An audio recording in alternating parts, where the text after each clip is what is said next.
next year kuja aseme na sisi tulisema 52, kwa nini tena ni 51?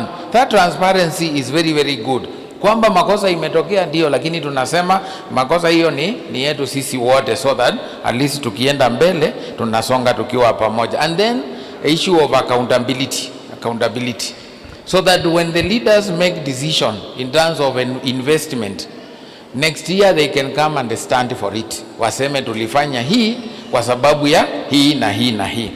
And how do we then make sure that this is what we do? We do that to ensure that there is now that leadership protection, that the leaders are protecting your money, because we've been told here about the partners and the growth. Si sasa vikundi simekuwa, si pesa imekuwa mingi, si ndio?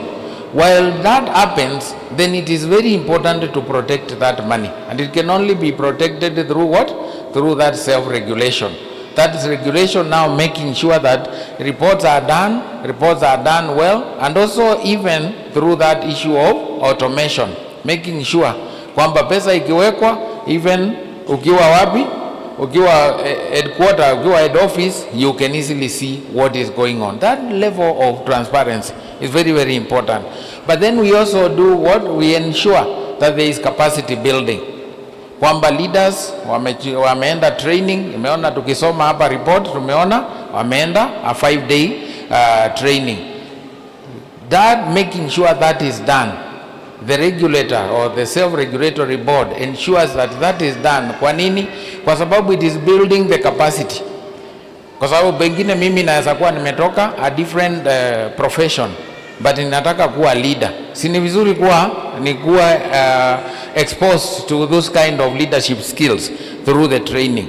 And then also the issue of standardization of the tools that we are using, so that hii zone na zone ingine na ingine, the kind of tools they are using are standardized, so that at least hakuna hao wanaripoti hii na wengine wanaripoti nyingine. So we make sure that everything is done, and therefore that is exactly what we do as a self-regulatory board. And tulisema ni vizuri in these AGMs tunakuja tunawaelezea, so that at least ingine msisikie kuna board tena iko huko hatujajua inafanya kazi gani. So at least zimewaelezea, imeeleweka vizuri.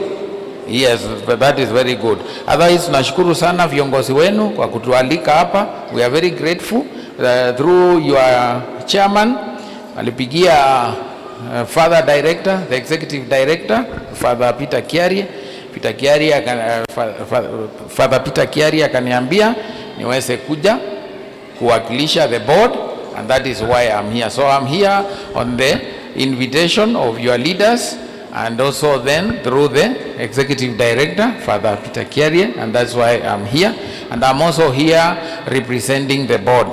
Board yenyewe iko na 9 members, 9 professionals.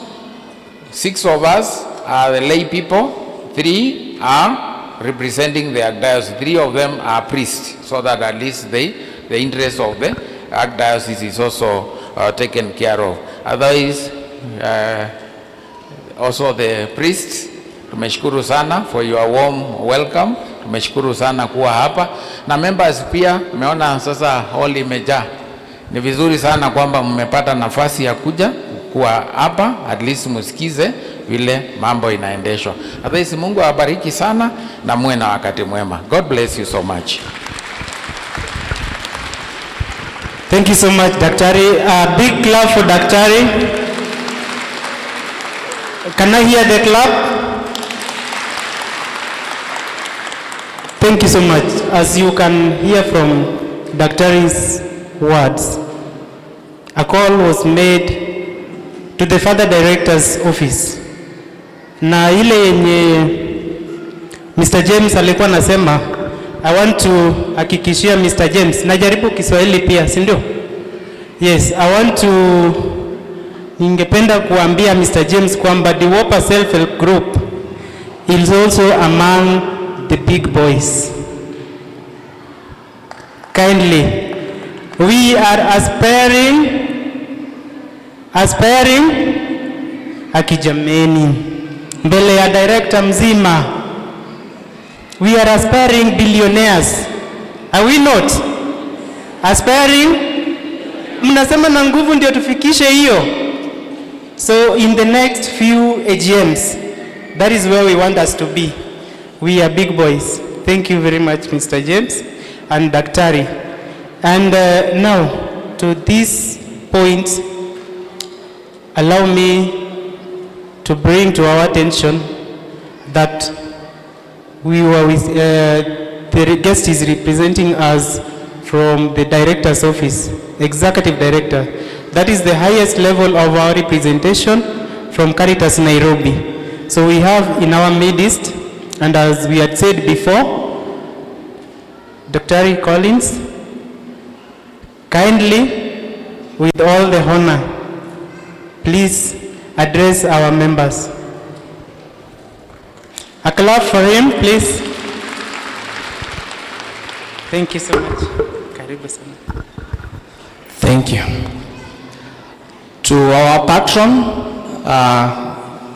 and other assistant priests who are supporting this cause, the board representative, the SRF, the SRF board, the Caritas staff, the management committee, the stakeholders in the ecosystem, that is the bank, and also the zonal representative, and all members, I greet you.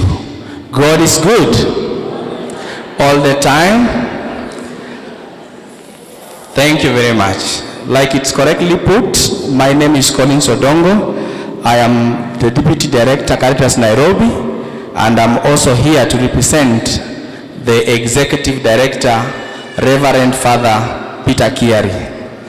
So, can you clap for our Executive Director?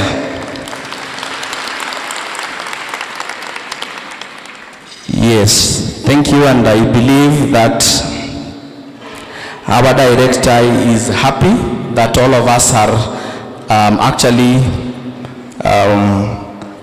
he thanks you for the continued commitment to the mission and the growth of this group that is being led by the membership.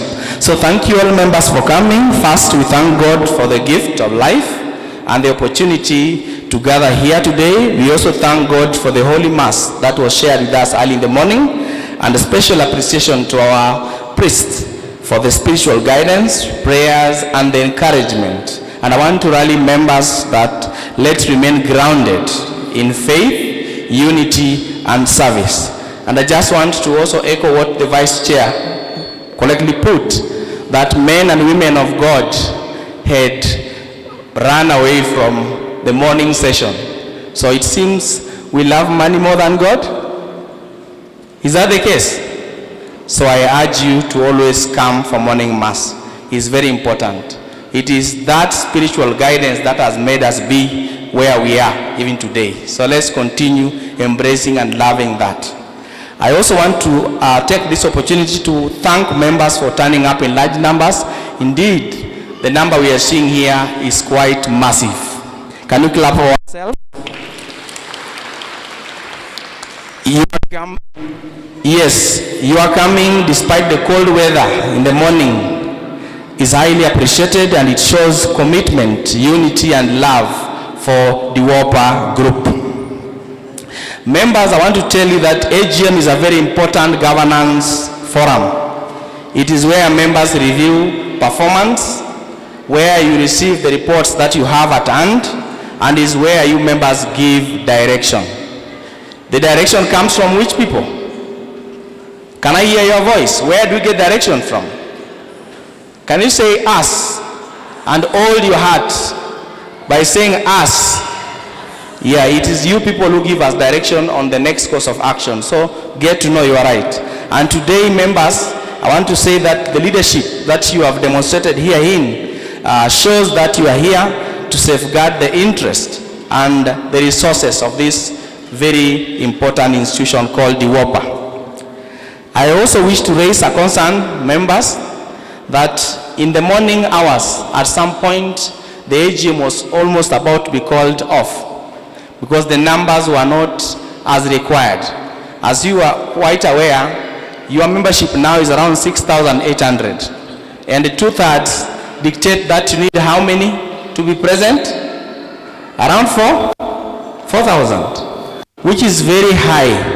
And you know, we cannot always have a GM and violating a very important bylaw clause that talks about quorum. And I therefore beseech the leadership, look around, even if you're going to amend the bylaw, maybe to have 25% of representation to make you move forward, because we cannot violate a bylaw. Are we getting that, members? So it's an avenue they can consider, or alternatively, you members can put it. You can even have other initiatives. I think there's a group I saw, Dandora, whereby if you don't attend, they take some money from your savings to discipline you. So because of that, members say, do I come and be given something, or do I miss and I lose money? So it has made membership to come. And I attended another group, and I can tell you the hall was full. Members were even sitting outside the church, just listening to sounds. So I beseech you to continue coming to make sure that we don't breach our policies. And I want to tell you the AGM still remains a forum for accountability, participation, and direction. And is a point whereby, you know, if members do not take full ownership of the group, that's when people start stealing, because members are nowhere to be able to check. Are we together there? I also want to take this opportunity to appreciate the management committee. It is very important for me to say that leadership is not easy. Leadership is a sacrifice. Leadership is discipline. Leadership is prudence. And leadership is integrity. We appreciate the time and effort that you continue doing, even ensuring that the member money are safeguarded. And we as Caritas, I think we are very, very clear that your patron must be a mandatory signatory to your banks, so that we now have the spiritual guidance and the foot of the foot of our Father in the management of these groups. We believe that when we have Father in the management committee, then at least some level of decorum, some level of integrity, some level of respect comes with that position that we really appreciate. Can you clap for our patron, Father? I also want to say that I'm pleased to note that this group is growing rapidly, and I want to give you that hope that assets, if you look at your balance sheet, I would not want to go to the page because of the time, but you realize that you are worth 459 million in 2024. But in 2025, something interesting, you are now worth 538 million. That is some coins above $500 million. Can we clap for ourselves? And we challenge you to strive towards achieving 1 billion. The revenue that you were able to achieve in the year 2024 was 44 million. But in 2025, something interesting happened. You went to 57 million as revenue achieved within one financial year. Can we clap for ourselves? Even if you're very keen and look at the booklet that you have, you gave yourself a dividend return of 7.6% in the year 2024. But in the year 2025, you went a notch higher to 8%. And I think that is what's going to be declared, and members are going to be happy about it. Can you clap for ourselves? Si pesa iko mkononi, more money is coming. Now the surplus also has improved, and the exact figures I think you will be told by your leaders as you make a final approval to get your dividends. As we appreciate this growth, members, the group should now set its eyes on the next major milestone of 1 billion in assets. This is achievable if members, the leadership we have, the management and the staff that we have on board remain focused on savings. So members should remain doing what? Saving, and also quality lending. And I'm deliberate by using the word quality. We want to give people loans, people who can be able to pay back. Because remember, the money you have been given is not for anybody else. It is another member's money that is being given to you. So you not paying, it means you don't want the mission that Cardinal Otunga had dreamt that the groups can be self-sustaining. So you are going against that dream by defaulting. Let the default be a genuine case. Are we together, members? And also, loan recovery must be very, very deliberate. We should now separate matters faith and matters professionalism. When I go to look for money from a defaulter, I should have a face of a debt recovery officer. Are we together there? We need money and nothing else. At the same time, I want to also tell you that as much as I've mentioned some of the good milestones you have done, there are also areas that you need attention to. And I want management to be very keen on what I'm going to say. First, the membership, as it has correctly been put by our own representative, Bwana Philip. The membership is declining. In 2024, you had 6,900 members, management. In 2025, 6,800 members. Hawa 100 wameenda wapi? And we must sit down and ask ourselves, what is it that we're not doing to these 100 people that they are choosing to leave us? We must reach out to them and even call them and ask them. If their cases are genuine, we understand. If they are not genuine, let's get to the bottom. And if possible, a listing of 100 people who have left and the reason why they have left against each one of them for your deliberation to really help in decision making. Number two, if you also look at this booklet, you'll realize that the PAR is portfolio at risk. Kuna kiwango ya loan book yenu ambao we are saying high perform. A quarter of the entire 120 million, a quarter of 120 million that you have loaned out, a quarter of it is not being paid. Around 30 million hailipwi because of that 25% kwa ratios. And that's why from Caritas, we have come up this year for the first time, 4 ratios that we are using to monitor performance of the groups. And that ratio is standard to all the 203 groups that Caritas is monitoring. That we want to ensure that the rate, so at 25%, it means a quarter of your loan book is not performing. So that is an area of concern, and this level of PR requires immediate attention. And I urge the management committee to put in place a robust loan recovery measures to ensure that the staff are actively supporting the recovery process so that the members' funds are protected. I have seen you have employed a staff who is in charge with issues of audit, which is a very good milestone towards achieving the controls. But now go a notch higher and employ a recovery officer.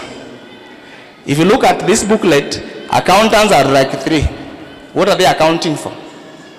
This is a credit institution, so we need more of creditors. That's the core mandate we are doing. We are doing lending. So if possible for issues of cost management, you can decide, but have somebody who is dedicated with the role of following up defaults. Tupige makofi. Another third area of concern is dormant membership.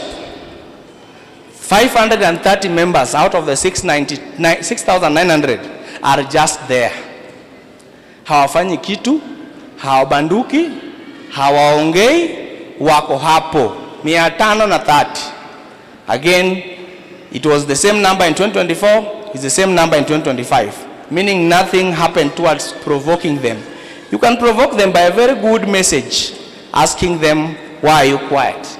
You just ask something that will make them speak, and then you never know. They say, kume napendwa, that prodigal son, sindio? And they can come back and still walk with us the journey. Tupige makofi. And you members also, these 530, some of them are your cousins, sindio? Your mother, what? Talk to them, bring them back home. Then, on the financial discipline, as we appreciate the progress that has been made, we must also protect it. And I want to urge also the management on this and the staff that continue focusing on prudent spending and cost management.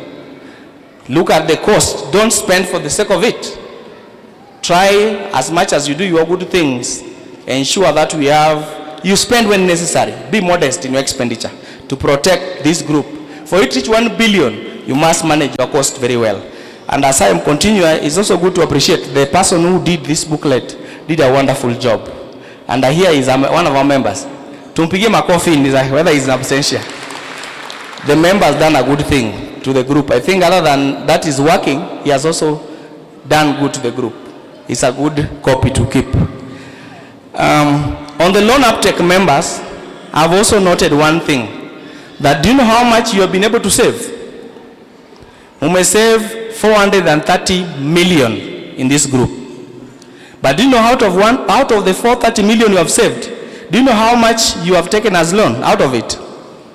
You have only taken 120 million of it. Nyinyi ni Wakenya kweli? Are you really Kenyans? Yani you give me 430 million and you only come and take 120 million. Hawa ni Wakenya wangwana. Now, do you know what now is happening with the other amount? Now, part of the funds have therefore been invested in treasury bonds for you by Caritas Nairobi, which are giving safe returns. However, members, would you want to have your money be invested, like he was saying, in other vehicles? The main objective why these groups were formed is to give the members affordable credit facility, so that the member can have a reason to say, I have a place I can call home where I can get loan cheaply. So, we urge members again to borrow responsibly to start business. We urge members to borrow and start development. We urge members to improve their livelihood using this money, and we urge members to maintain timely loan repayment. If you look at the income in this document, which I don't want to go to, you realize that your loans that were given to you only gave you a revenue of 13 million. Caritas, which took the biggest savings of the money you saved, brought back 36 million as a return in one single year. Are you getting it? So Caritas is pumping in more, you're only pumping in 13 million. Caritas is pumping 36 million from the money that they have invested on your behalf. But that is not the model we want. We want a model where the other way around. 70% members taking, Caritas invest for you the excess, but not mandatory. Caritas Mobi app, by show of hands, how many have downloaded that app? Caritas Mobi app. Now you can see, thank you. The number is not as expected. It means, how do you want, even seeing your statements, even viewing your loan performance, you can only be able to view that if you have that app. The loan in question we're talking about shall be rolled out, and it will be easy, you can be able to know your limit, how much you can be able to borrow through that app. So I urge you to go to a Play Store and download it. The team from the WOPA group staff should be able to help you do that. In addition, I want to tell you that from Caritas, we are also reviewing the loan multiplier. We have realized most of you are saying you are not able to borrow simply because the 3 times multiplier. Maybe you have saved 100, you can only access 300. And maybe you have the capability of repaying, but because of the multiplier, then you are not able to take a bigger loan. So we are reviewing the 3 times to a higher multiplier, and the same shall be communicated in due course. Clap for that good initiative.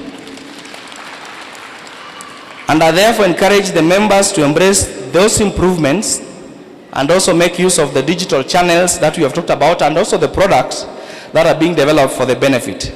Today we are not doing any elections, so I would not want to talk about it, but just to urge you that in future, always ensure that you vote in leaders of integrity, leaders who have been tested even in church with the small monies that are given when there's projects being run by the church, and they have been doing them very well. Those are the people you should be able to give leadership. Are we together there? So Caritas remains committed to supporting this group, and we shall continue working with you in strengthening the governance and also improving the system that we have, and also building capacity through training of the directors, training of the members, training of all that, and we remain committed to supporting the initiatives that improve member experience. And I think, Chair, it will be good that sometimes you also drop some surveys to your members through SMS. Then they can be able to log in and give you feedback on how best they would want the group to be run. Those feedback could be very important towards as you continue steering this important institution. As I conclude, I know I have spoken much. Let us remain united members and focused. Let us continue building this institution through faith, through discipline, through transparency, like you are seeing the AGM being transparent, and also shared responsibility, where you members also try to bring in more members, because it's not only the management committee, it's a role of everyone, including you as a member. And with God's grace and with committed membership, responsible leadership and effective management, supportive staff, and I want to tell you the future of this group is bright. May God bless this group, bless its leaders, bless management and the staff, and bless all the members as we continue working together in faith, unity, and shared prosperity. Thank you very much. May God bless all of you.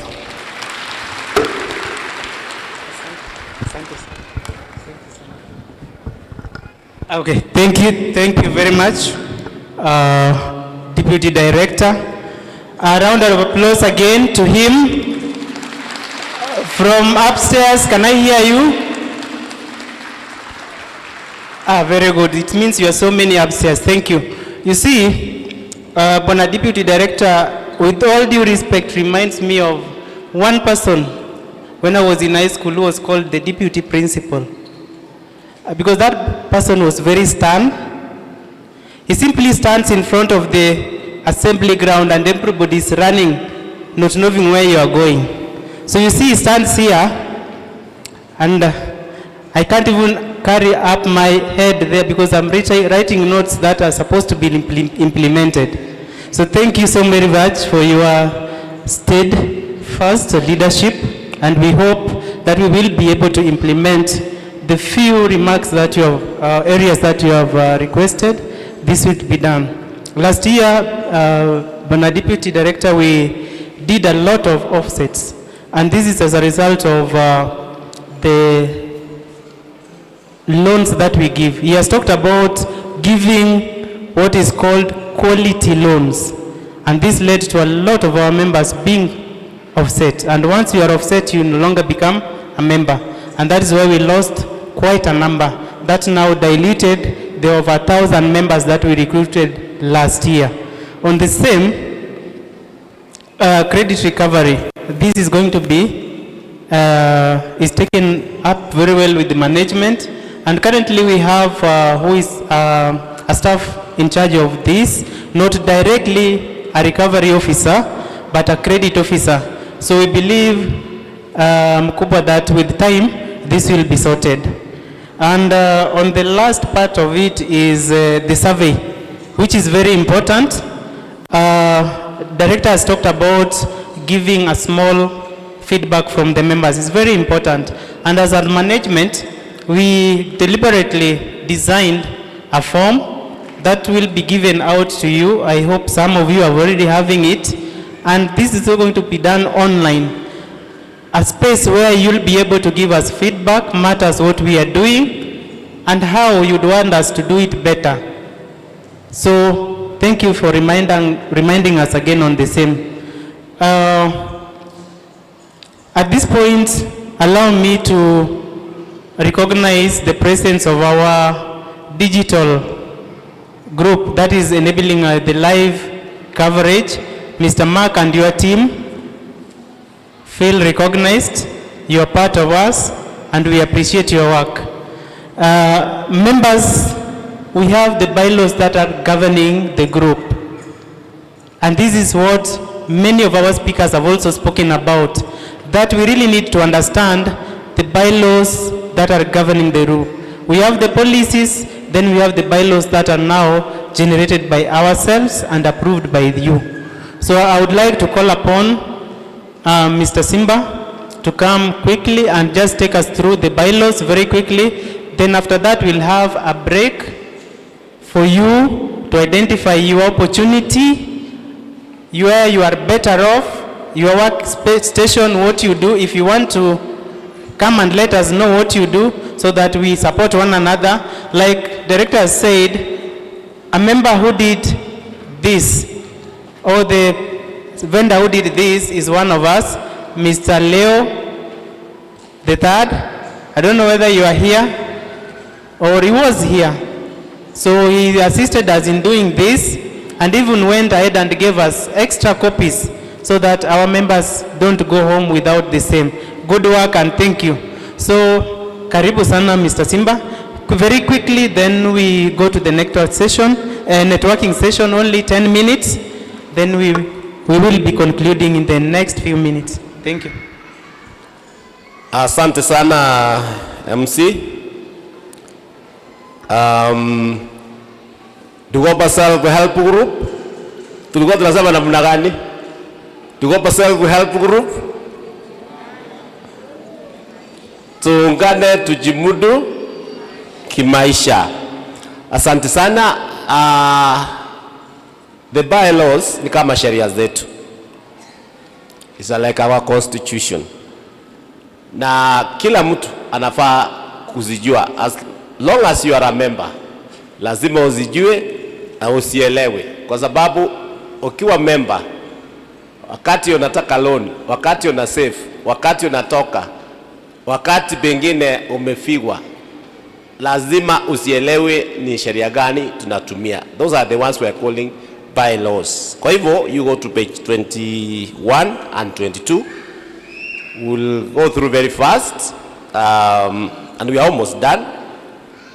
We have benevolent fund, which is Kenya shillings 240, shall be paid at the onset of every financial year, January, for continuing members, and shall be deducted from the member savings and at any other time. When a new member joins, the benefit of 60,000 Kenya shillings will be paid to the family by the management in the presence of the next of kin who will have been nominated by the member who has passed on. The office must be notified of the demise of the member before the lapse of 1 year.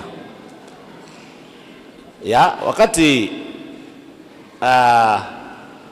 omeenda ama, of course God forbid, but we have to go. Ojo kitu lazima itike. Lazima yule amebaki umeandika kama next of kin apate this benefit.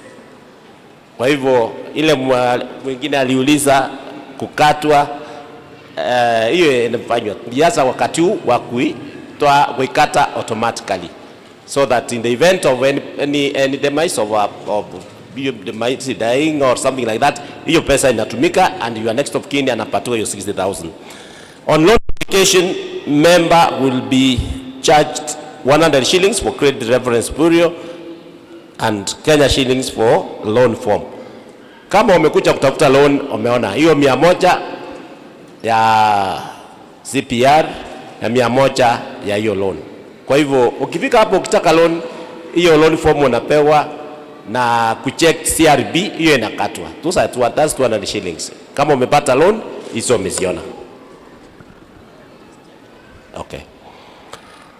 Number 3, loan disbursed through M-Pesa will be charged Kenya shillings 125 per transaction. The cost caters for administration charges. Number 4, member will also be charged 1% loan security and loan security fund on approval of that loan.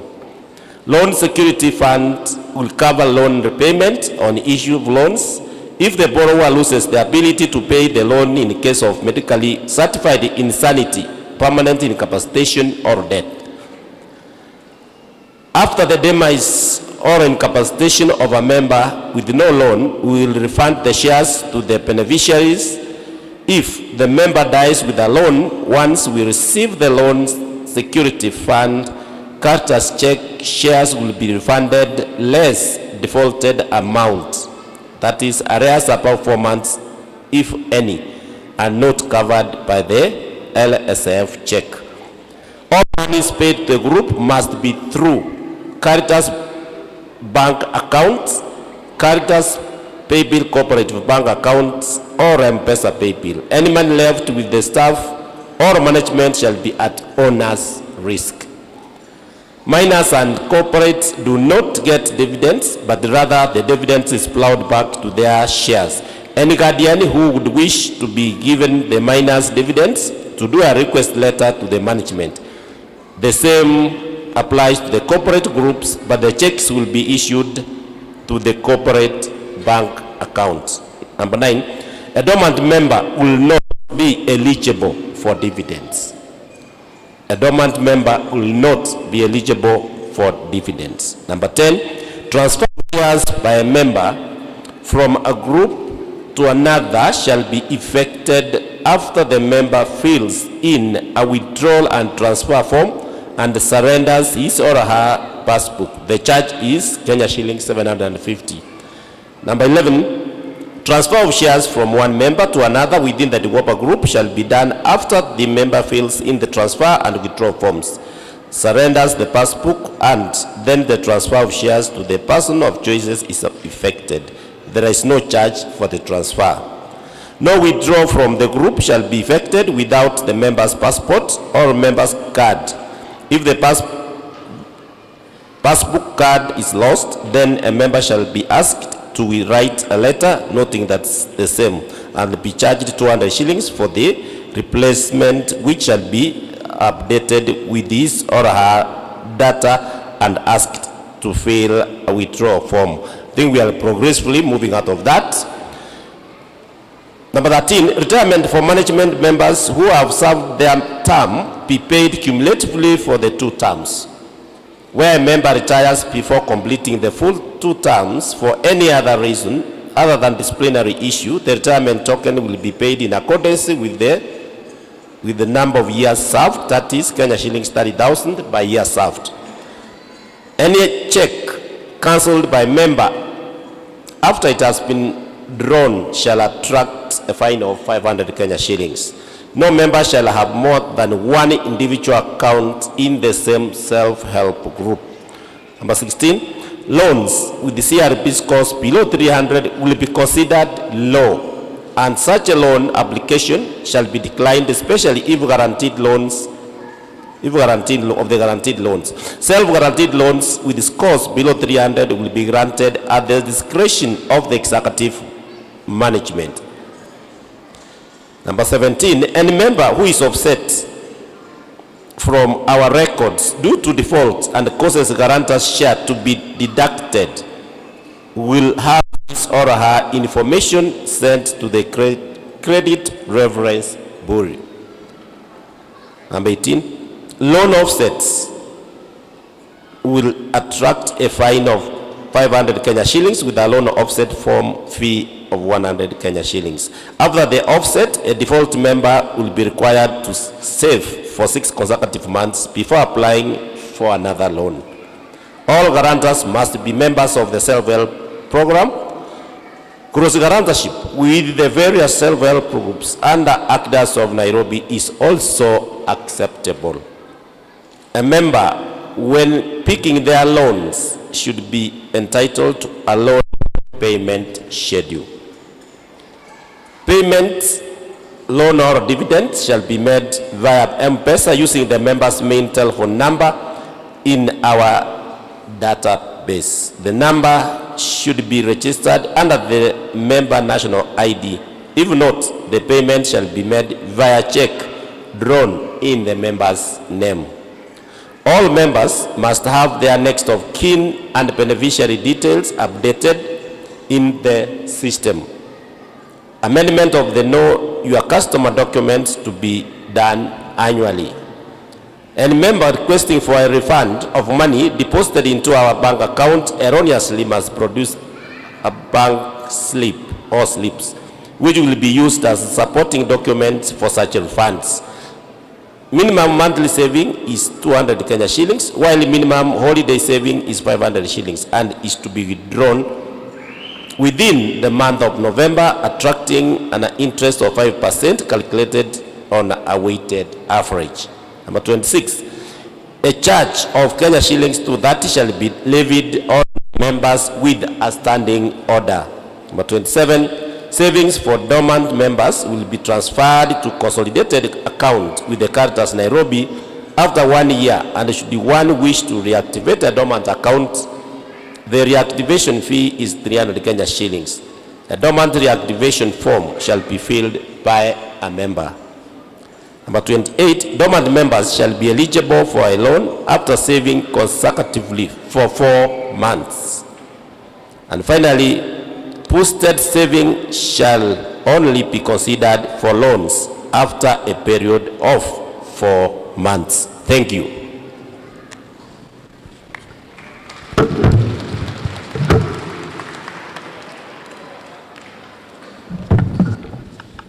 Ni matumaini langu kwamba tumeelewa the bylaws, the laws that are governing us as at today. Members, it is my humble request that we adopt the same. Can I have a proposal of the same?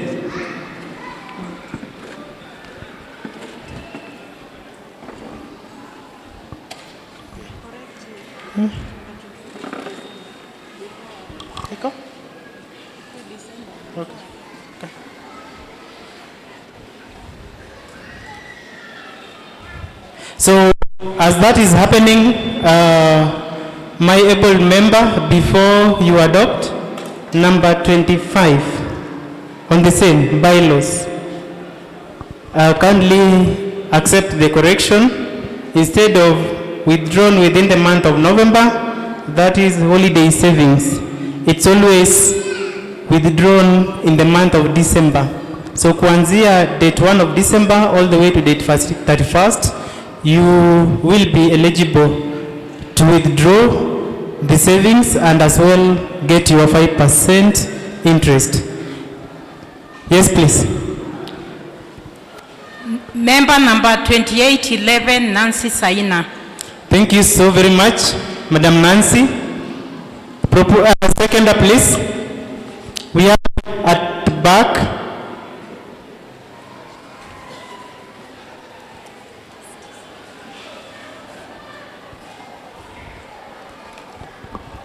Member number 3305, seconded with the amendment of number 25. Thank you so very much. The name, please. Vitalis Oyo. Thank you, Mr. Vitalis.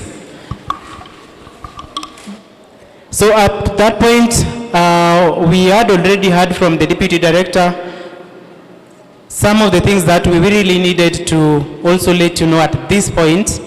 And at this point, I also request your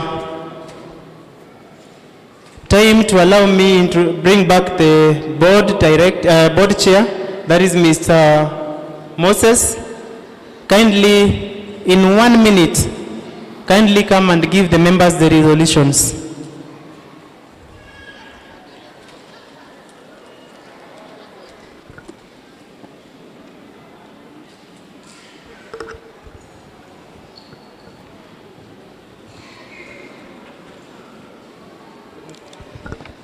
Thank you. Karibu. Thank you, Basil. We have a number of resolutions to make for this AGM, and I'm going to read them as they are so that we have the proposers and seconder. Number 1, we are pleased to report a surplus distribution rate of 8%, or Kenya shillings 1.61 per share of face value of 20 shillings. Both rates on weighted average method and rounded up to a shilling.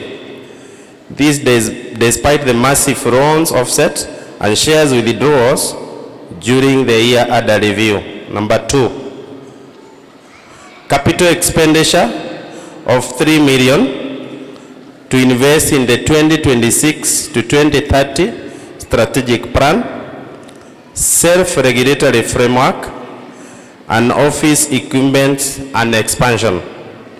Number 3, for the purpose of this AGM, A member qualifies for surprise declared at this AGM by having saved for at least 6 months in the last financial year, 2025. Meanwhile, interest rate on the holiday and special savings account remains at 5% on weighted average method. Number 4, members wishing to be paid dividends through M-Pesa B2C will be charged a transaction charge as per the M-Pesa tariffs and subject to Safaricom M-Pesa amount limits per day. I now pose for proposer and the seconder of the resolutions. Back there. Back there.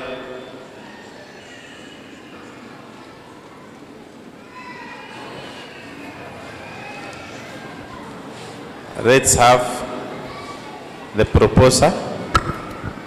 Fred Odinga, 7136, I propose.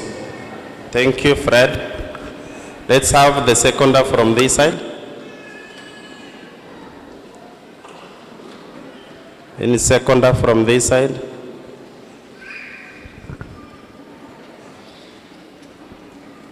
Seconder from this side? Over here. Give the microphone here, please. Oh, there is another one there.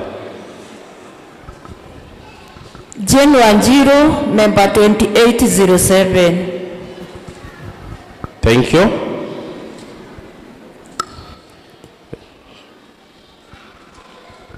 Okay, thank you very much, Bwana Chair, for the resolutions that you have adopted. And one of the most important part of that resolution is Ninini. Number one important part of that resolution ni 3 million yenye mmesema we will be using for capital expenditure.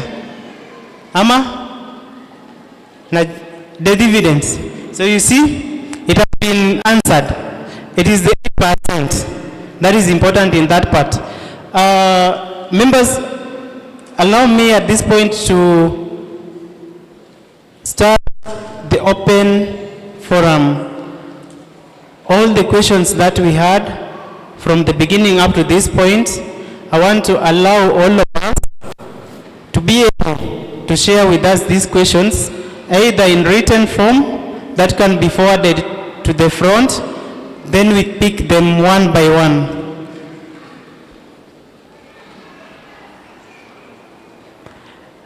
Can we do that right now, because it is very important part of this meeting?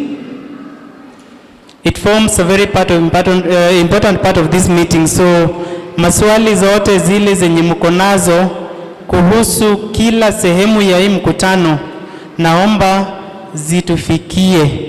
Either kama tunaweza ziandika, na kama ni ngumu zaidi ndio nitaweza kubali mwenye ako nayo asimame akisema. But my wish is that we have them all here, then we take them one by one.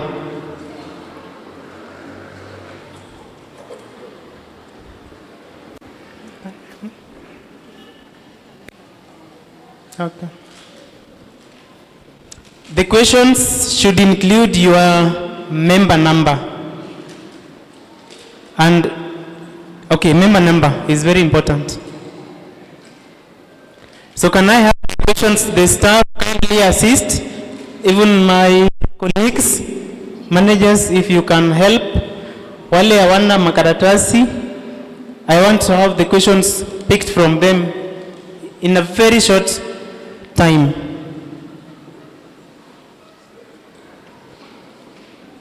All the staff, assisting officers, let's have all the questions coming in front.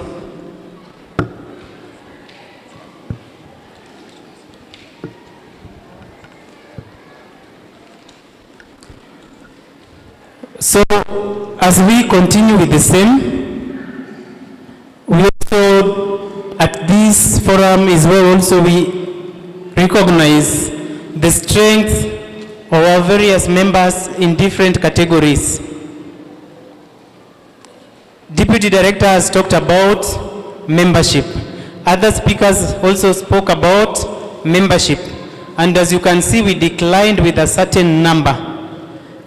So in recognition of the same, we always see wale wenye wametusaidia, members wetu wale wenye wametusaidia zaidi kuleta wengine. We have wale wenye wana ekeza zaidi. And as I quote from the immediate former chairperson, members who always do save daily, however little amount it is, whether it is a shilling, a 10 shilling, or 1,000 or 100,000. We have members who do savings every minute, every hour, every day, and every month. So those are the categories among others whom we are going to recognize.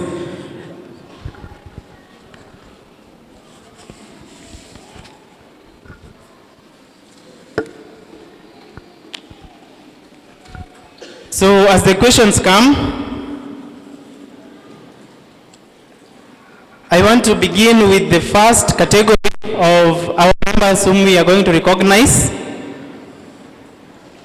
This is the ranking of members who saved highest amount of money during this period, the year under review.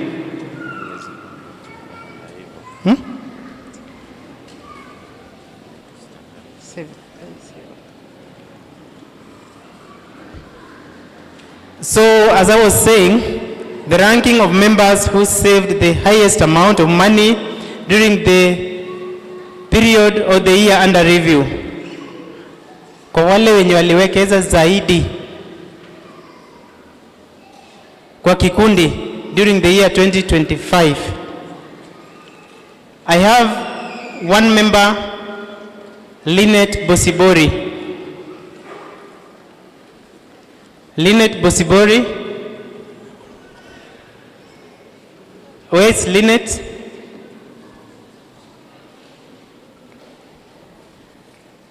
She seems to be not in the meeting.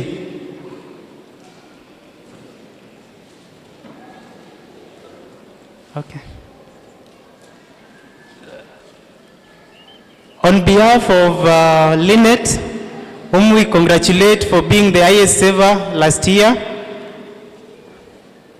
allow me to call upon Mr. Philip. Kindly come forward and help us award the member. But the group secretary will be holding this until the point where we will get the member. So, Mr. Philip, kindly have the same. Madam Secretary, on behalf of Linet. The second person in this category is Mr. Kwaya Kilonzo. Where is Mr. Kwaya Kilonzo?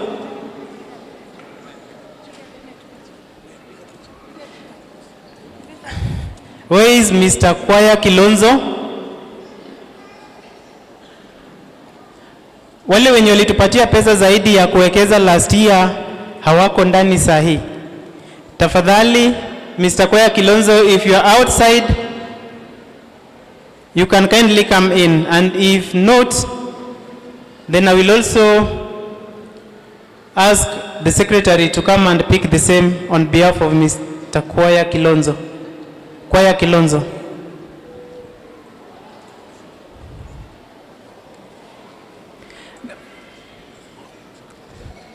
Thank you very much.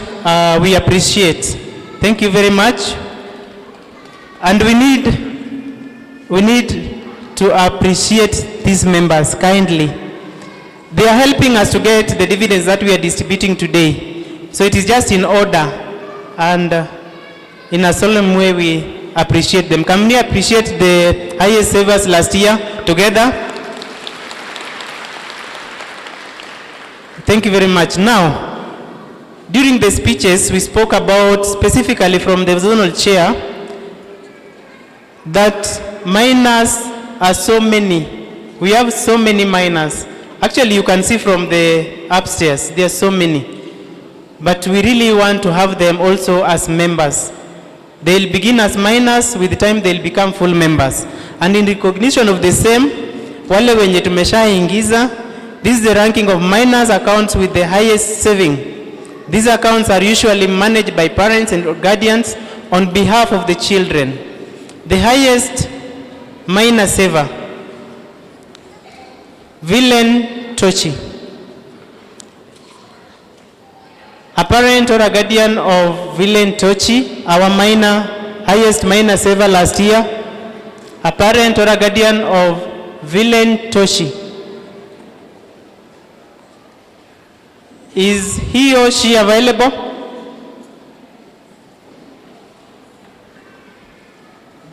If not, this will be taken also on behalf of Villain or the guardian. Bwana Treasurer, kindly. The second person in this category, Paulette Inganhiza. Paulette Inganhiza.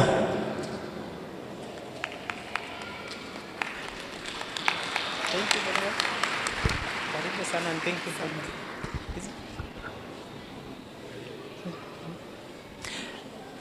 A round of applause for the same.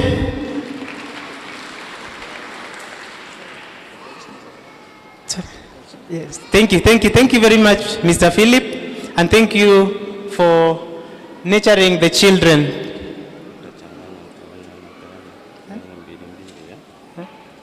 Oh, yeah, okay. The next category on this is the highest group saver. And in this case, I mean, we have different types of membership. We have individual members, then we have group. Those who are joining self-help group or the upper self-help group as a group. Kama kuna wanakwaya wamejitengeneza as a group and they join the group or self-help group as a group, then we also recognize them because we have a whole list of 48 several groups that are also serving with us. Kwa wakina mama wenzetu na kina baba wenzetu wale wenye wako na hizo machama za kando kando, we appreciate them, and if they are correctly constituted, then we humbly request you that you can also join us. Instead of kuizungusha tu bila interest, you can also save with us so that at the end of every financial year you enjoy the dividends which is plowed back to your account. In this regard, I want to recognize one of our most active group that is serving with us with the name Mass Self-Help Group. Any representative from the same? Thank you very much. Thank you very much, Mr. Chairman. Can we clap for him as he comes? Thank you very much. Kindly, on behalf of that group, kindly inform them that we recognize them, and this is a small token of appreciation, and in the future we will be including some kind of, it's called, we'll be giving you the leaders of that group branding. Okay.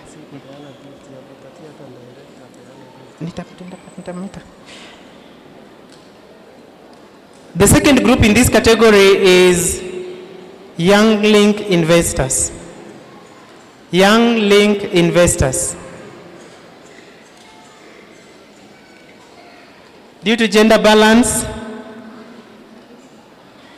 from the auditor's office, kindly come. Young Link Investors. Any representation from that group? Young Link Investors. Allow me to call upon the treasurer, please. Treasurer, please come and take on behalf of Young Link investors. We appreciate them and we recognize their work. A round of applause for them. Thank you very much. The next category on the same is wale wenye waliambiwa, tuliambiwa by the speakers kwamba we only give a very small percentage of our savings to loan. So in this regard, just to appreciate wale wenye wanachukua hiyo the 16 yenye mliambiwa, we recognize those who took loans the highest, not in terms of amount, but in terms of how many times. Yule mwenye anachukua leo, after 1 week amemaliza kulipa very diligently, then he takes or she takes another loan, in the next 1 month amemaliza, they don't go with the schedule that has been provided. So we have wale wenye wanachukuanga loan leo, kesho amemaliza. After 1 month amechukua ingine amemaliza. It is for our development. So allow me members to call upon Madam Immaculate Wanjiku Kahara. Immaculate Wanjiku Kahara.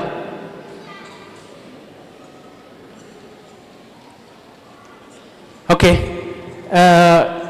In absentia, we give him also a round of applause. She's a lady, so we give her. Thank you. Mr. Moses, kindly.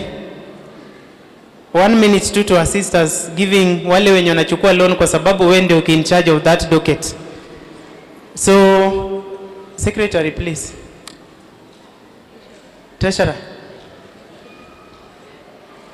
Tusipate hizi pesa zimeenda kwingine because you will be asking us where this money goes. So instead of asking us tutakuuliza.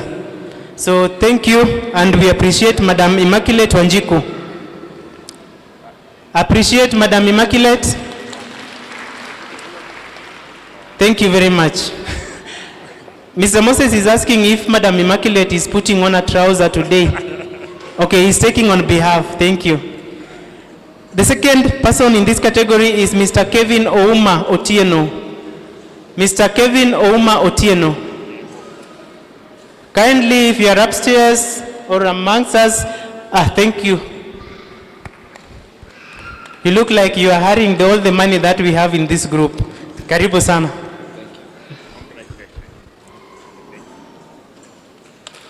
A photo for the same. Done? Thank you. Okay. So. The next category.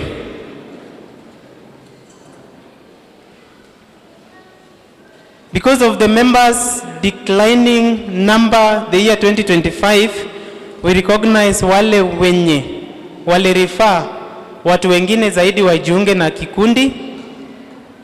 And allow me here to recognize the person who brought the highest number of members, ile ya kumobilize watu wengine waingie kwa kikundi.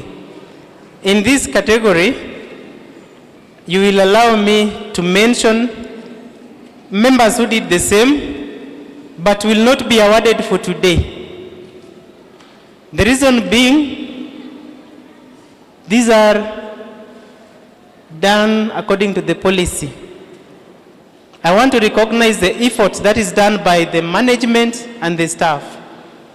In this, we realize that the highest recruiter of the year was the chairman himself, who was leading that year by example.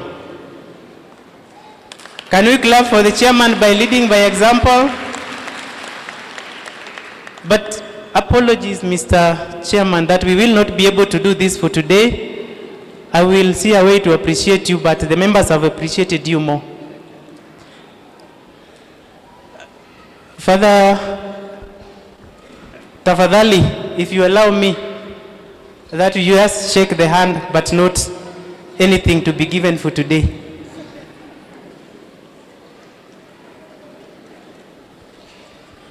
Appreciation, please.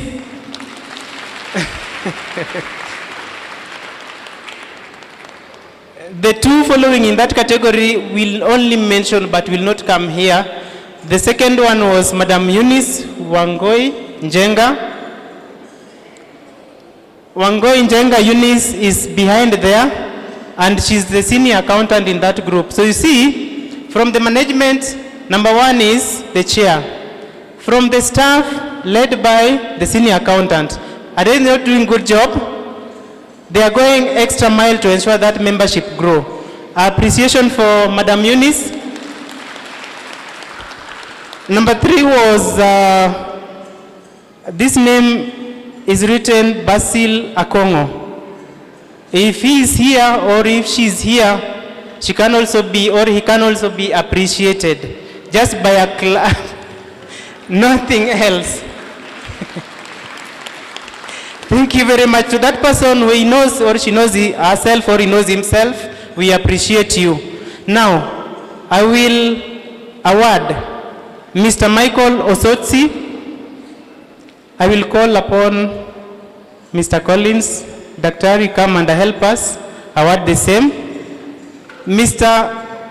Michael Okotsi, Avade.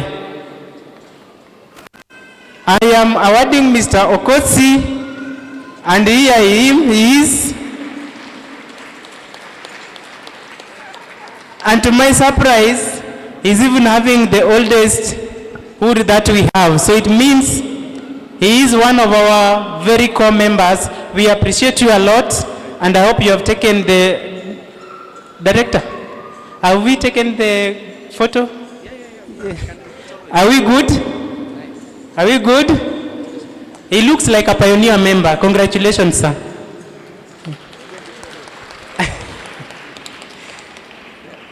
Now, on this again is Bernard Nyaima Momanyi. Bernard Nyaima Momanyi.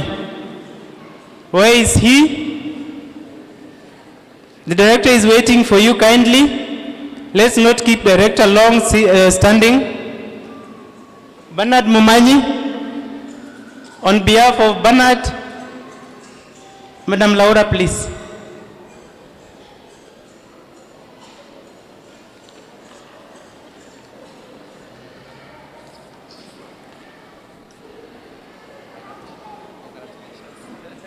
Thank you very much on behalf of Bernard. Congratulations. And I will allow director to sit. I don't want to keep you standing for long. And now I bring on board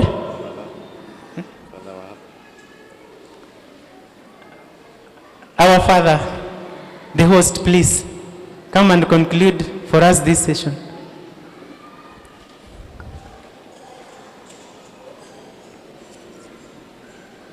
Yes, go ahead. Asante sana, Father. I would like you to help us award the highest borrower of the year 2025. And in this category, we have number one, Mr. Nicholas Kakuyu. Mr. Nicholas Kakuyu, yule mwenye alichukua pesa nyingi zaidi last year kama loan. And this is what is helping as a group. The common highest, second highest borrower of the year 2025. Congratulations, Madam Josephine. And as you can see, whatever she borrowed has now made her use. She looks beautiful, is it? Is it? It's because of the money she borrowed, because it was invested diligently and prudently. Congratulations, Madam. Thank you. Asante sana, Father. And at this point, we have concluded the awards. But before I completely close that, I also want to recognize former manager who also appeared in the category of the highest borrower, Mr. Philip, the former VC, the immediate former VC. Kindly stand so that we appreciate you, because actually you are number one. You are number one in that category, but my hands are tied. I have to go with the policies, and my regulators are here. receive our appreciation. Thank you very much. So at this point, allow me to bring to the open session where we are going to answer the questions that have come in front. There are so many, and that is what we want to start answering for now. Mr. Moses, kindly help us go through the same and allocate the right questions to the right person. Thank you. God is good and all the time. Let me start with the easiest. Naanza na ile ya karibu kabisa.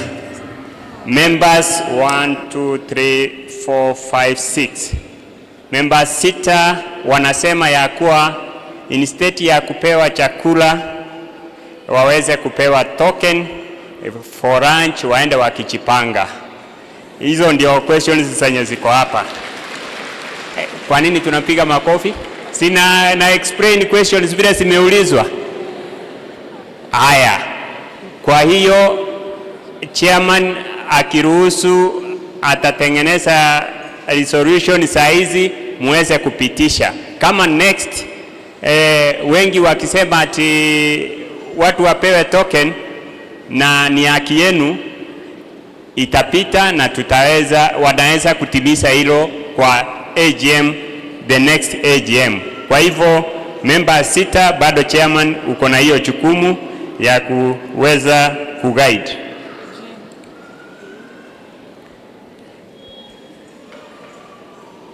Our member 1, 2, 3, 4, 5 wako na concern kuhusu vile mkutano yetu imeendeshwa siku ya leo.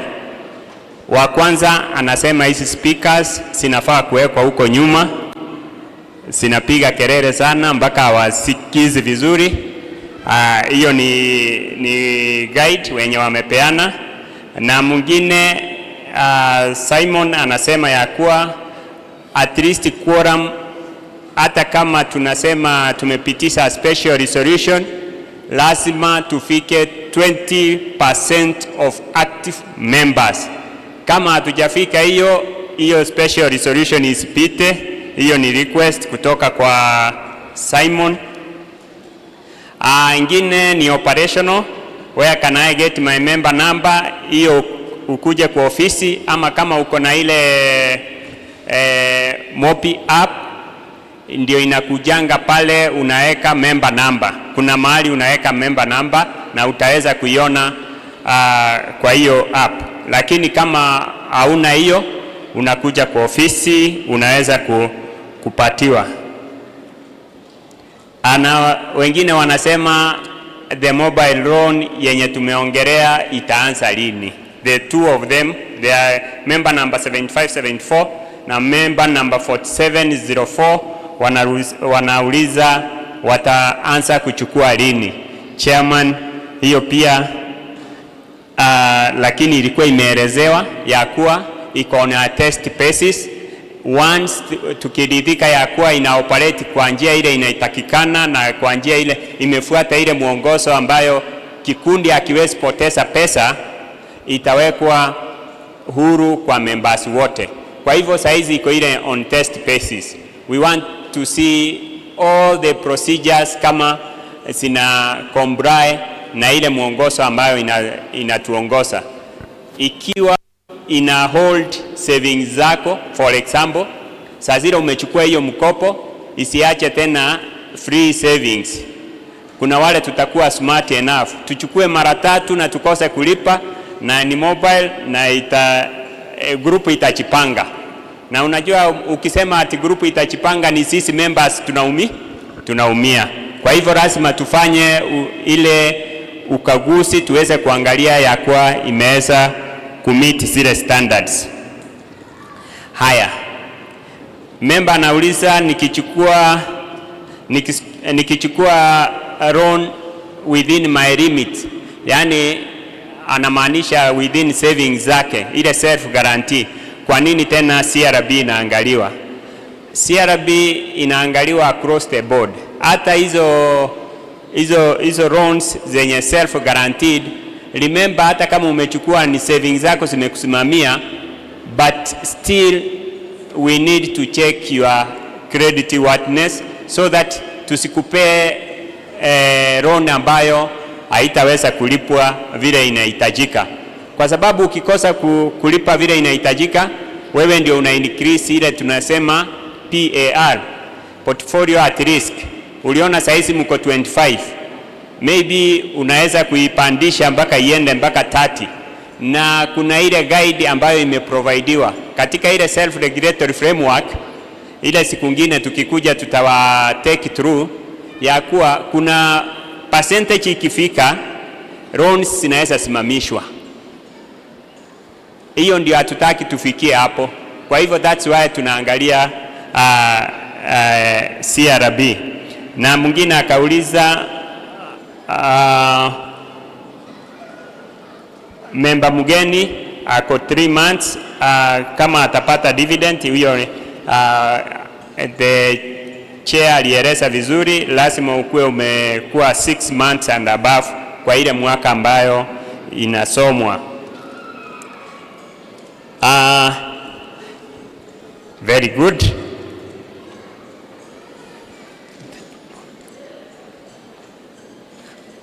Okay.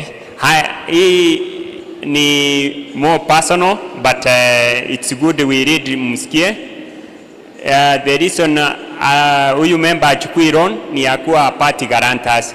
Anauliza what is the solution, but nafikiri vice chair atatu explainia kidogo vile unaweza kupata guarantors. Lazima ubuild network. Kwa hivyo ndio ile alisema anakuja katika ile level ya network building. Haya, nikiendelea kuchipanga na ile nyingine, treasurer unaweza endelea. Okay, thank you. The question is about why members hawachukui loan. Kuna wale wenye wanasema hawachukui loan kwa sababu hawapati guarantors. Now members, for you to get the 3 times of the loan yenye unataka kulingana na share zako, lazima tu tupate guarantor, kwa sababu as a church and the doctrines of the church and the policies, we don't take any property to stand in for your loan. So we always call for our members to support one another by being guarantors of one another. And for this to be successful, one, we have to adopt the culture of guarantor groups. That is why we requested our members to by themselves come up with self groups. That is, if it is a family, if you are joining kama familia, kuja na watu wengi wa hiyo familia, si necessarily the nuclear, but it can be extended, wale wenye mnajuana, so that at that point when there is need of a loan to be taken, it must be a shilling for a shilling. So we have to get guarantors. Of course, we have members who have guaranteed others very well, but at some point, if you approach me and I don't have free shares, then it's not very possible to guarantee you. And that is why we are trying to very much to ensure that the culture of group or guarantor cells are created. Mkija watu wa 12 kwenda mbele, we can register you as guarantor cell or guarantor groups. So at that level, munajigaranti kivyenyu, and you always have the guidance of the group in matters how to go about the same. Thank you. Chairman akichipanga jibu hayo mengine, kuna maswali mbili hapa ya operational. The way members umetritiwa kwa ofisi, kuna member anasema alikuja akaekwa 2 hours bila kusafiwa, but naomba sana huyu member mwenye ameraise concern aweze kuona chairman na waweze kutatua, because tusiporekebisha saizi member mwingine anaweza kuja afanyiwe. Kwa hivyo naomba sana huyo member ni vizuri uweze kufika, na anajua management wanajitahidi sana kuhakikisha ya kuwa mumepewa huduma katika ofisi, na kama kulikuwa na mahali mtu aliregea kidogo, chairman anajua ile ya kufanya na anaweza rekebisha, ndiposa msipate hiyo issue tena ikihappen. Na member mwingine uli make transaction ukakuja ukaandika barua na hujawahi jibiwa, kindly pia wewe muone chairman, so that tuweze kutrace hizo pesa zako asijapotea. Hata kama uli mistake hiyo ID kidogo ikaenda kwingine, tutaweza kufuatilia katika ndio uweze kurudishiwa pesa zako. Kwa hivyo muone chairman hawa wawili wenye wame raise his concern.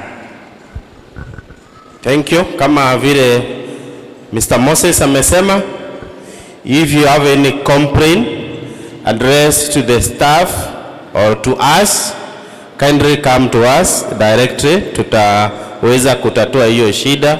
Kama ni ya staff, we see what we can do to improve. Kuna swali moja imeulizwa hapa kuhusu benevolent fund. Why does it not cater for my nuclear family rather than me only as a member? Umesikia tumesoma bylaws. Bylaws ni sheria ambayo tunafuata, na katika sheria yenye tuko nayo, the benevolent fund has been set for catering for only a member as it is now. Maybe in future itabadilishwa, but as it is now, it is catering for the member only. Then mwingine ameuliza kuhusu suggestion for next AGM, combine physical and online meeting. This is a suggestion which we are going to take it as management and find the ways between physical and online meeting. Tutakaa chini tuangalie vile inaweza wezekana, the advantages, disadvantages yake, na vile inaweza kutusaidia. Lakini nikisema, as we are having a live streaming. Live streaming allows you to watch the AGM wherever you are if you are not able to come here. Lakini as per the bylaws so far, watching live streaming haija kukuondolea lawama ya kuto-attend meeting, but for the purpose of that member, we will deliberate and find a way forward on that. Then wale wameuliza issue ya Caritas Mombi, tutawaomba mugojee kwa sababu it is only at test with the management. Na yule ameuliza kuhusu kama unaweza chukua roni, ukiwa na roni nyingine utachukua kwa mobile app. That one is possible as far as I know, but the express loan, it is at a test. So maybe later in the year tutawaita na tuwaeleze vile ina operate ikianza kuoperate officially. Then kuna member ameuliza kuhusu holiday savings. Holiday savings ni pesa tunaweka ndio tuzichukue December. So wakati mwingine tunahangaika na fare na pesa ya kuchinja mbuzi na pesa ya sikukuu. So hii holiday savings tunaiweka na tunaitoa December na ina attract interest ya 5%. This 5% is on it is a weighted average method such that hii pesa tunapochukua tunaifanyisha kazi. Kwa hivyo pesa uliweka Januari ina interest tofauti na pesa uliweka October. That is one is called an weighted average method, na hiyo ndio natumia. It is not a flat rate. Aya, nauliza, if a member dies, the next of kin is given 60,000. What if the next of kin dies?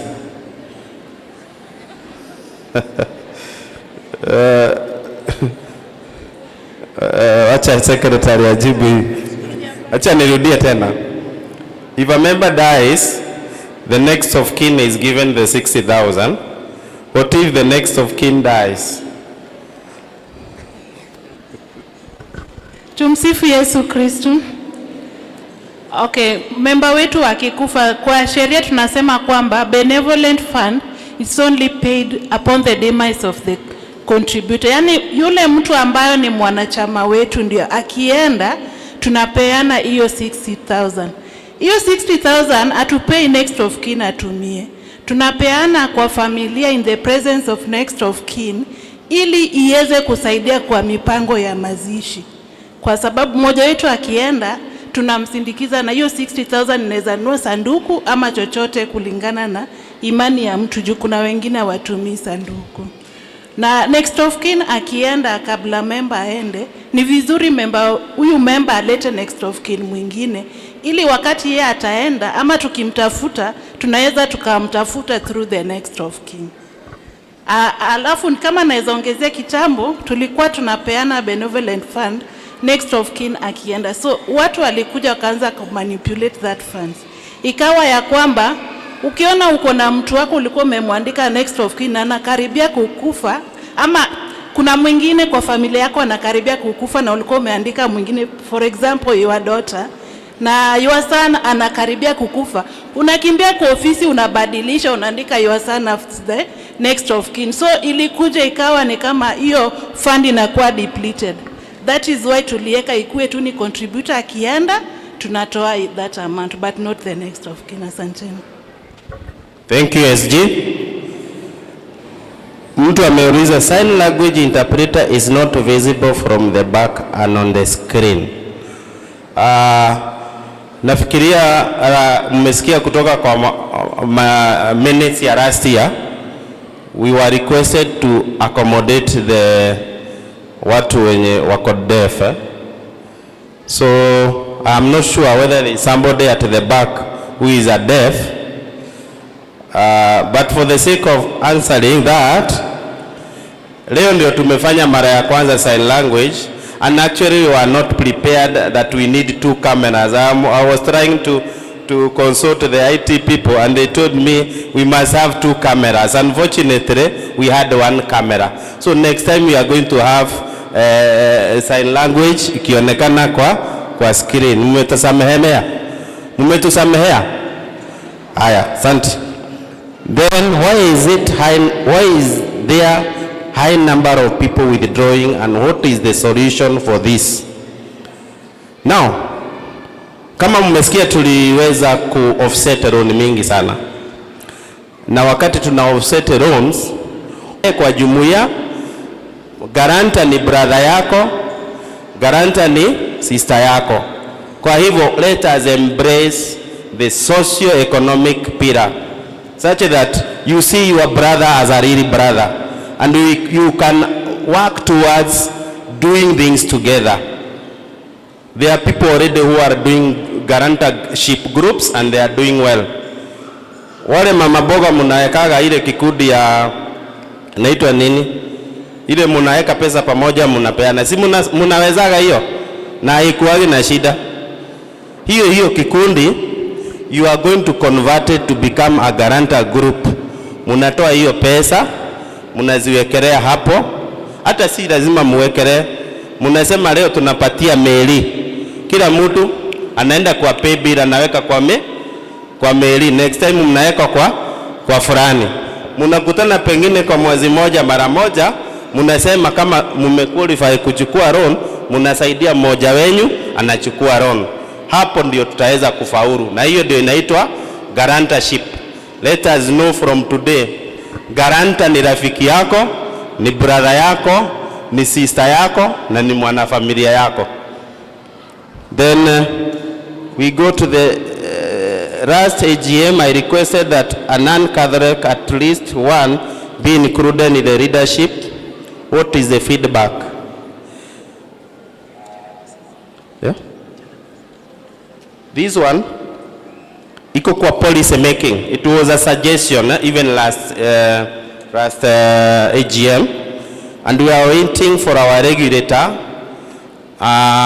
to come up with the policy that will guide us on that. So far, we don't have that policy, and the director is here. He can confirm and can guide that one. Then, took on what has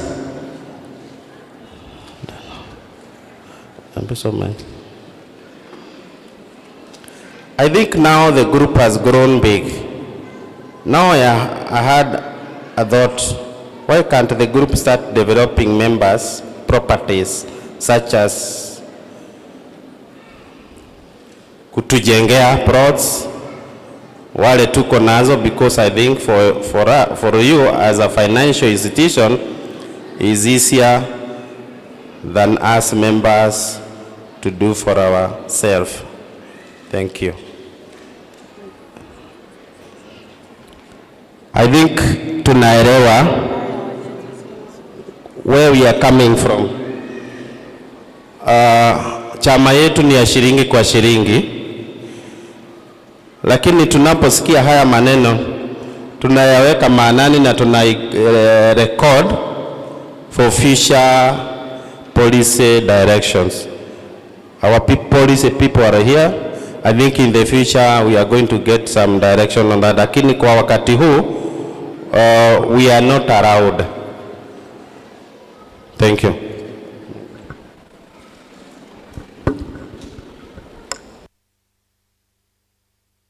In the spirit of answering the same, I will only do these ones for now. The rest we are going to respond to them as they come. Continue bringing them in front. If you still have the same, we will respond to them direct to you. If not, then through the forum that we have. The WhatsApp group, direct to you, and if necessary, then through the WhatsApp group. Member number 7564, is it 7569? Thank you, because Director is standing next to me just to help us clarify on member number. Yes, a member who was asking about developing plots, kama tuko na plots and the way forward, kama tunaweza saidiana ku develop the plots. Member number 8395. Thank you. First of all, I want to agree with what Chair has correctly put about us not allowing groups to engage on other business of buying and selling land and also investing in property. In our SRF document, we only envisioned groups to support, members to support one another by giving a shilling to the other. When the other one does not need loan, maybe you take before. That was it, right? But there are emerging things that are coming where people are saying they need to invest. But I want to bring you to speed. You know the Keza case? Unajua hiyo story ya Keza? The group that they were in a church, I think. You remember the case? And they rallied faithfuls to bring in money and informing them that they were building for them houses. You remember the story? It was all over media. And it is a case study that even circles, banks, and self-help group like ours are looking into it very deeply. We don't have regulations that can be able to help us govern the aspect of land. And that's why we are only concentrating on giving the liquid money to the other people. We also, I know there is collateral issue that is coming in. Members saying, can I bring my car? Can I bring my title deed to be used to give a loan? The challenges that we have is, just imagine, so a member has defaulted. We have sold the plot. Now the plot is being transferred to Archdiocese of Nairobi. Now Archdiocese of Nairobi has got small plots in Juja. Don't you think it's giving reputational damage to the organization? And that's why we are afraid of venturing in those angles. Because if you default and we acquire your land, it means Archdiocese will be now in charge owning your land at home. And those will also give the damage, reputational damage to the Archdiocese, which we don't want to taint the leadership, the spiritual leadership in that. That's why we are that. So, however, I think through your leadership, there's a way you can acquire land. You simply get guarantorship, have your money, you go and buy your land. Tumeelewana hapo hivyo? So with us, it's just liquid money, but not engaging with the other one. Otherwise, I think we also have a group that were given a window to buy some flats. Ruiru. Ruiru is doing that, and I think maybe I don't know the chair, there is a way in which there's some good marketing going on, where groups can buy shares in those plots in Ruiru, and then now you'll be getting something in that. There's I think more information you can pass to them later on. But for now, let's concentrate on only giving money and guaranteeing within ourselves, and then use other avenues to acquire those plots, because we don't want to lose members' money. This task is very difficult, and that's the reason why we are afraid in venturing in those avenues. Thank you. Thank you very much, Director, for clarification, and I hope our members are satisfied. Member number 7569 or 7564, Jedin, kindly pass the microphone to this member, kindly, very fast. As that happens, I go to why, okay, 6499. I ask why you can come with deducting upon member savings for, okay, to be used or to, okay. There is deductions that was happening. I don't know whether that is what the member is talking about, but we had explained every deduction that happens from the savings, including the benevolent fund, and why it was done that way. Kindly, if there is any other issue that was relating to that that I didn't understand, you can please see us after this. Can I clear my loan at once and get another immediately? Very possible. And why did I award frequent borrower? It's because they borrow, they don't wait for the time, they repay and take another one. So that's very much possible. Member 4853. My request, okay, this will be taken up next time. Management and the speakers, tumeelezewa kwamba wakati mwingine yenye tutakuwa na mkutano kama huu, tujaribu sana kuzungumuza ama kuongea na wanachama kwa Kiswahili. So I hope that is taken. We will try. Tutajaribu. There is a correction of some minutes, that is minute 13, minute 13 again. Those who are asking why non-Catholics have not been elected in the management, it has been guided. So thank you very much, members. Where is Jedin? Has the microphone been passed? Kindly. Where is she?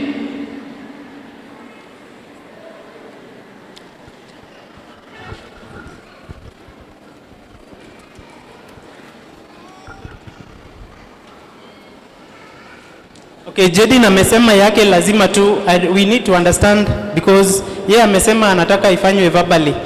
Please go ahead very fast. Tumsifu Yesu Kristo. Milele na milele, amina. Kwa majina ni Jacqueline Hatushi, member number 7569. Nimetaka niongee verbally manake ni refu singeweza kuandika.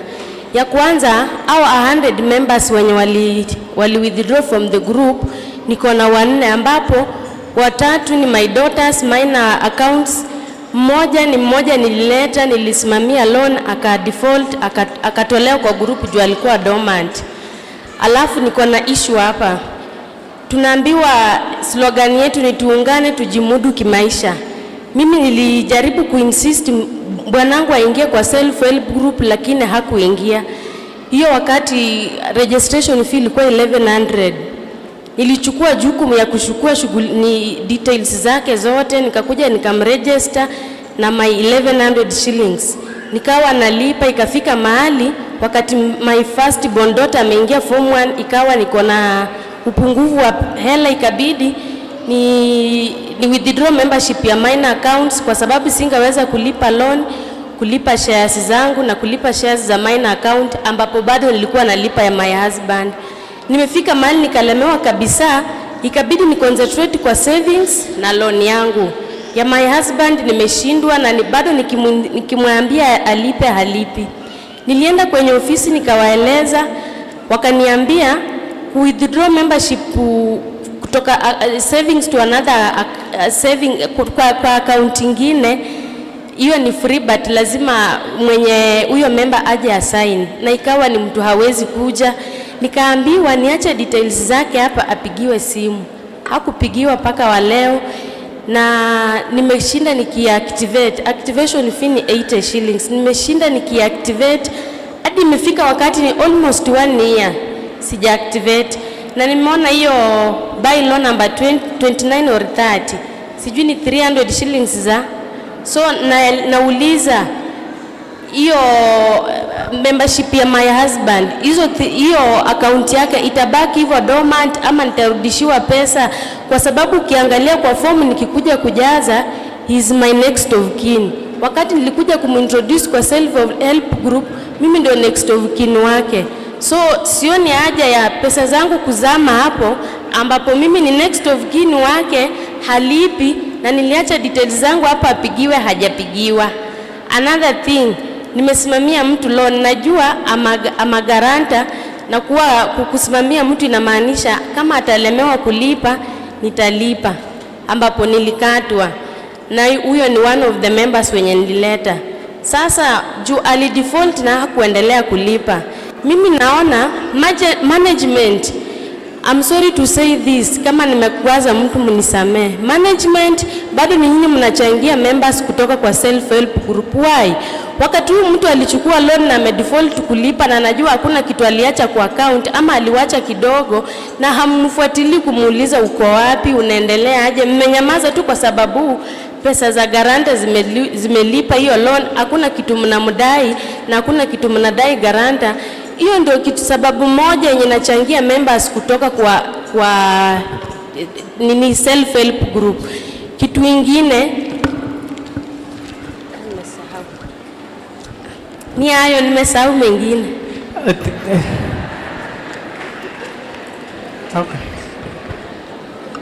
Thank you very much, Madam Jacqueline. First of all is to apologize if you're saying that you have reached to the office. Personally, I would want to know at what time and when was this done, so that I get to see the bottom of how to sort you out on the same. One, for those who are withdrawing because they are dormant, a minor is not an account. It is managed by yourself. So if a minor account is not active, it is your responsibility actually to contribute monthly on the same. Then you registered a family member who happens to be your husband. Tafadhali, the policies of the group says that is the person mwenye group ana recognize kama member. So we cannot close the account through yourself as the next of kin, not unless the confirmation is done that in either way he is incapable of either coming to the office, or we will reach out to him direct. If that has not been done, kindly we will do that. The last clarification on this is when it comes to your shares being deducted. We have clear guidelines on how you guarantee and the follow-ups that are being done. The first month that we see that you have not paid your loan, an SMS will be coming to you. The second month, if that has not been done, another response on the same will be done through your number. We will follow up this with a call, and personally I've been doing the same. We call the members who are either defaulters or dormant, and we have always done this in writing. If he happens to be one of them, then you will come to the office and get to see whether we are not able to reach him through the contact and even through the next of kin. But we do the follow-ups diligently, and this one I can give you an assurance that don't worry, it is not the office that is sleeping that they don't follow up on the loans. We do that daily. If there is something that is really beyond that, matters following up, kindly come and see me personally. I will assist. Members, the questions are so many, and I would like you to allow me at this point to bring Madam Anne. Please come and give the vote of thanks. The rest, I will answer them, the management will answer them direct to you or through the group. If necessary, it's supposed to go to all members through the group. If not, then we'll do it privately. Thank you very much.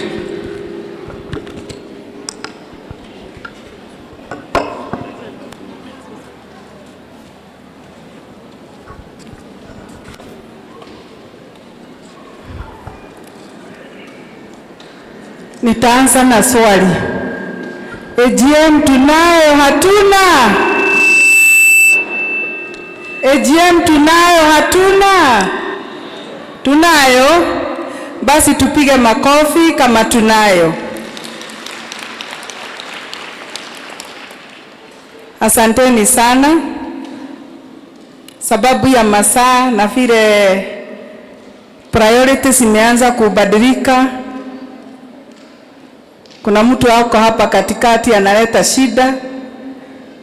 Tutaenda very fast. Yangu ni kufanya vote of thanks. Na kwanza tutaanza na Mwenyezi Mungu ambaye alitufikisha hapa asubuhi, ambaye tulipanga, tukataja, mikakati ikawekwa, lakini siku hii akaifanya iwe na sisi tukakuwa hapa na tukakuwa na upendo mwingi, utulivu mwingi, tumejaa kutoka hapa na wengine wakapanda karibu na Mwenyezi Mungu, wanatuombea na wanatuambia inawezekana hii group yetu kukua mpaka tuwe wa mahali wako, si ndio? Kwa hivyo tupigie Mwenyezi Mungu makofi. Asanteni sana. Ya pili nitaenda kwa mapadri wetu. Nitawashukuru nikianza na Father in charge, Father Karanja, ambaye alituanzisha na chakula ya kiroho, akatupeleka mbele ya Mwenyezi Mungu, akatunenea na akatuambia hata injili haiwezi tembea bila pesa. Kwa hivyo akatubariki na akasema tuwe watu wa kuendelea kukua. Mkiangalia hiyo picha yetu iko kwa hiyo nini yetu inasema tulianza kidogo tukaendelea tukikua, si ndio? Hata mti inapandwa ikiendelea ikimea mpaka inaleta matunda. Na aliomba ya kwamba sisi tutafika mahali roho zetu sina desire kuwa. Kwa hivyo nitashukuru yeye, nitashukuru Father assistant wake Father Francis, nitashukuru pia the visiting priest, the father patron wa hii kikundi, Father Pedi in absentia, sababu kama hangetupatia ruhusa pia hatungeweza kukuja. Na pia tutashukuru assistant wake Father Anthony Mchoi, tutashukuru brother, hata nasikia anatuombea hapa polepole kwa sababu ya kutupenda na kuwa pamoja nasi. Tunawashukuru sana na tunasema Mungu azidishe hiyo baraka na hiyo upendo kati yetu na kati ya wanachama. Tuwapigie makofi. Nitaenda kwa upande ule mwingine, directors wetu kutoka the higher authority, the regulatory board, the Caritas fraternity, our pia auditor, external auditor, kwa sababu ya kutupatia maneno mazuri ya encouragement na kutuonyesha kweli kabisa it is doable. Tutafika mahali tunatamani kuwa, na wametupatia mikakati ile tutafuata ambayo tufikisha mahali tunafaa kuwa. Kwa hivyo tunawashukuru sana kwa sababu ya uwepo wenu kati yetu na yote ambayo tumefanya. Hiyo special thanks ni kwa Dr. Collins, pia tunasema Dr. Mutisia, pokea our gratitude kwa sababu ya kazi nzuri ambayo mnafanya. The Caritas, thank you for being with us today and also for the good work mnatufanyia, kwa sababu hakuna siku ile tunaona tukitaka kwa bank hatuna mtu wa kutusaidia, tukiitana mnatusaidia, so tunawashukuru sana. Pia tunaenda kwa zone Asante sana kwa kuwa pamoja nasi, na tunatumaini tunaenda vizuri na tutasonga vizuri under your leadership mpaka tufike mahali tunataka kwenda. Pia tuko na members wetu, nyinyi wote vikundi. Kama si nyinyi, hii group yote ingekuwa hapa? Hakuna. Ni nyinyi mmewafanya wawe hapa. Your empowerment ndio imefanya wawe hapa, na kwa hivyo nyinyi ni watu wa dhamana sana. Kila mmoja wetu, nasikia tuko na minors, tuko na male and female, wa mama kwa wababa, vijana, the youth. Tunawashukuru tu sana kwa kuitika mwito wa kuendelea kujenga hii kikundi ya self-help group. Tusaidiane, tuungane, tutembee pamoja, tuwe bilionea, si ni ukweli? Ya tatu ni ya mwisho, nitataka kuwashukuru pia wa staff wetu ambao wanafanya kazi nzuri tu kabisa. Wanadili na mambo mingi na si wengi, ni wachache, lakini wanaifanya ni kama ni kazi yao kabisa. Naonanga passion yenye wako nayo, naonanga wanafanya mpaka usiku na mchana, sijui wanalanga saa ngapi. Wengine wako na familia, wengine hata nasikia wameregister masomo, anasoma sijui anaendaga class saa ngapi, lakini kazi yao ni mzuri. Isipokuwa ni wao, hata hii barua imesomwa hapa ya mahesabu haiwezi kuwa imekamilika. Kwa hivyo the fraternity ya our staffs, pokeni salamu zetu na pia shukrani zetu. Mungu azidi kuwabariki na kwa kutendea mema. Pia nitamalizia na the board of management, kwa sababu isipokuwa pia wao wanatuunganisha pamoja, hatuwezi kusonga mbele. Kwa hivyo under the leadership of our able chairman Mr. Moses, asante sana kwa ushirikiano mwema, mpaka hata mnasikia kuna nursing mother hapa na bado ajali kama maziwa itamwagika, lakini awe hapa katika hii furaha yetu ya kuendelesha mradi wetu, na ndio mwisho tutashangilia Mwenyezi Mungu tukijua ya kwamba ametutendea mema. Asanteni sana. Kila mmoja wetu ajisikie nyumbani, ajisikie amekaribishwa, ajisikie amekuwa appreciated. Na nitamaliza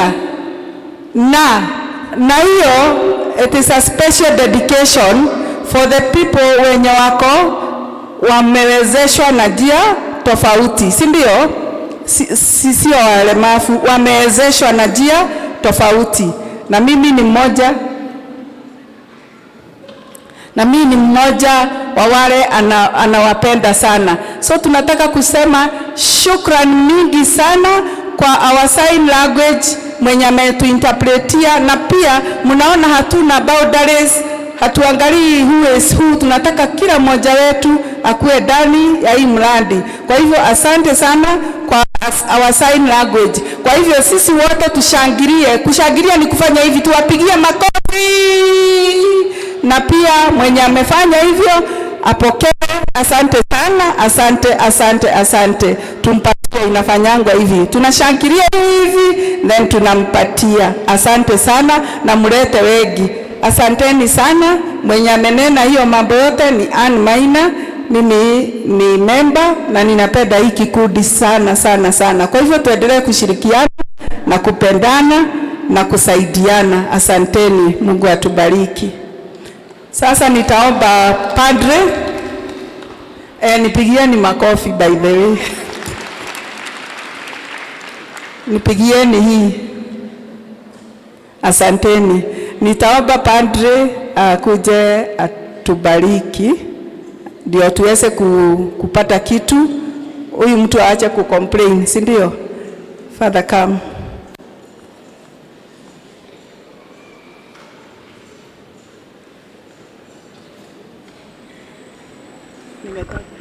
Basi naomba tusimame tupokee baraka.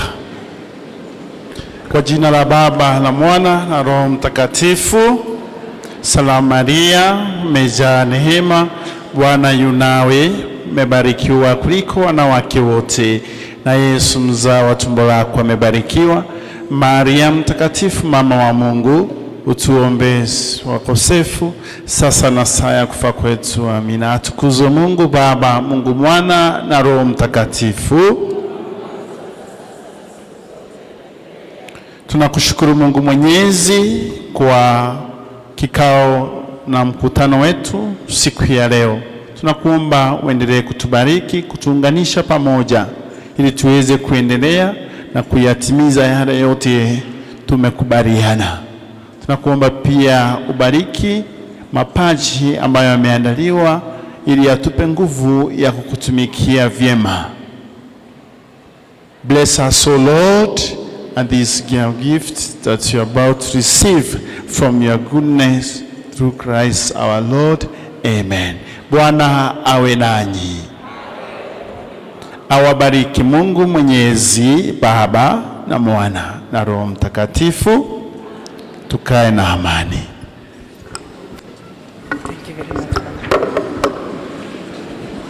Okay, naomba tafadhali, naomba kwa heshima.